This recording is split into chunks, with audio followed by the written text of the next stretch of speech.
Welcome to The Explainer. Today, we're diving into the mind of the world's most famous detective. But we're not just looking at him as a character in a story. We're looking at him as the architect of a whole new science, the science of deduction. With just one look, Sherlock Holmes knew Dr. Watson's entire recent past. So how'd he do it? To Watson, it seemed like some kind of magic trick. But for Holmes, it was just simple observation. This wasn't a trick, it was a science. Okay, so let's get into this unlikely partnership. You know, every great detective needs someone to tell their story. And for Holmes, that was Dr. John Watson. We meet him first. He's an army surgeon whose health was, as he put it, irretrievably ruined in the Second Afghan War. He's back in London, short on cash, and needs a place to live, which, as you can imagine, sets the stage for one of the most famous meetings in all of fiction. So, through a mutual friend, this very practical, very grounded doctor gets introduced to the super eccentric Mr. Sherlock Holmes.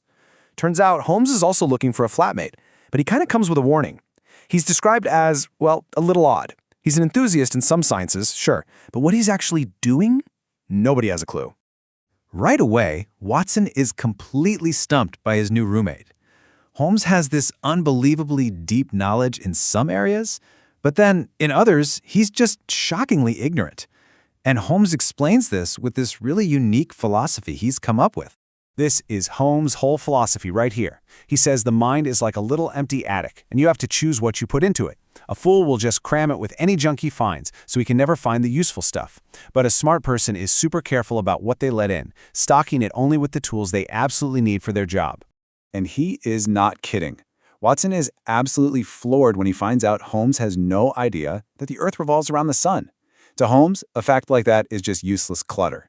He actually says, "What the deuce is it to me? If we went round the moon, it would not make a pennyworth of difference to me or to my work."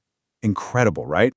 So, okay, if Holmes is actively ignoring what most of us consider basic knowledge, what in the world is his work? Watson has no idea, so he starts making a list, trying to figure out his new friend's very, very specific set of skills. Just look at this list he comes up with. It's all over the place. Knows nothing about philosophy, but he's a genius in chemistry. He can tell you everything about poisons or the dirt from different parts of London, but nothing about politics. And apparently he has an immense knowledge of every gory crime from the last 100 years.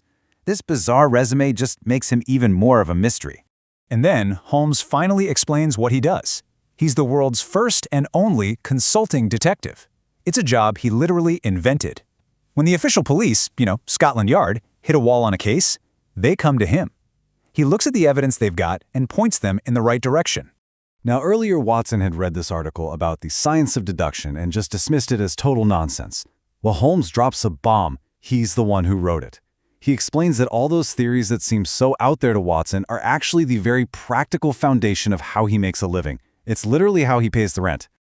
And Holmes doesn't have to wait very long to prove his point. A telegram shows up from Scotland Yard, giving him the perfect chance to put his science into action. There's been a weird murder at 3 Lauriston Gardens, and, surprise, surprise, the police are totally lost. The scene is just bizarre. They find this well-dressed guy, an American named Enoch Drebber, dead in an empty, unfurnished house. There are no wounds on his body at all, but there's blood all over the room, and it's not his. The police just don't know where to even begin. While the police are just standing around in chaos, Holmes gets right to work. He doesn't even go inside at first. Instead, he's on his hands and knees in the mud outside. From carriage tracks and footprints, he figures out that 2 men arrived in a cab, and one of them was really tall, a fact he later confirms by the height of a message scrawled on the wall inside. And this brings us to the most dramatic clue of all. Written in blood on the wall is a single word, RACH. This one word is the perfect way to show the huge difference between how Holmes works and how the regular police do. It really comes down to the difference between just seeing something and truly observing it. The detective from Scotland Yard, Lestrade, he sees the word and jumps to the most obvious conclusion. He thinks the killer was trying to write the name Rachel and got interrupted. It's a total assumption. But Holmes, he looks closer. He points out that Rache is actually the German word for revenge and argues it was written on purpose, as a misdirection, to send the police chasing after a non-existent woman.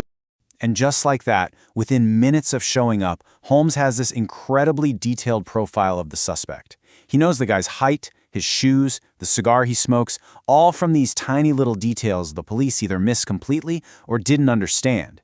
He even figures out the cause of death was poison just by smelling the victim's lips. So this very first case proves to Watson and to us that Holmes's method isn't just some clever party trick. It's a real, powerful, and practical way to find the truth when everything else is just confusion. Holmes has this amazing way of describing his work. He says life is like a tangled mess of colorless thread, but somewhere inside it, there's always this single scarlet thread of murder. And his job, his science, is to find that one thread, pull it out from all the others, and lay it bare for everyone to see. And that's really the big takeaway here. What Holmes is doing is revolutionary because he treats crime detection like an exact science. Where everybody else sees a bunch of random, meaningless details, he sees data. And by collecting that data and applying pure logic, he gets to a place of certainty while everyone else is still just guessing. And that kind of leaves us with a final thought, right? Holmes's greatest skill wasn't just his genius, it was his discipline, his incredible ability to actually see the world around him. So it makes you wonder, what could all of us discover if we just really learned how to look?